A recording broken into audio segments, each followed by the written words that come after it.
Okay, so here we are in Logic. Really simple video today, reversing audio. There's actually a really super easy way to do it inside Logic. Everyone shows how to use the audio editor. There's a much quicker way that seems to be getting missed. So obviously we need some kind of audio sample. We will just drag anything in. Literally this conga sample will do.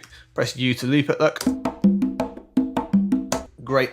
So we need to have the inspector open. It's the menu I would usually have open on the left hand side.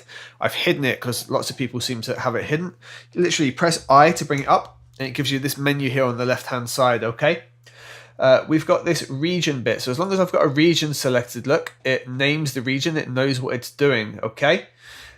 Over here, we've got transport and all of that jazz. It says more. If we hit more, we get some extra options. If we go down here, it says reverse. If we click reverse, ta-da!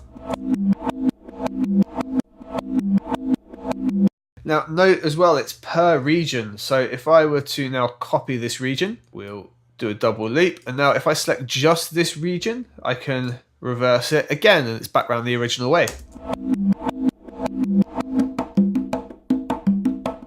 You can split regions still and do it to tiny parts of the sample. So let's say we just want to, I don't know, cut this one bit here and this one bit here.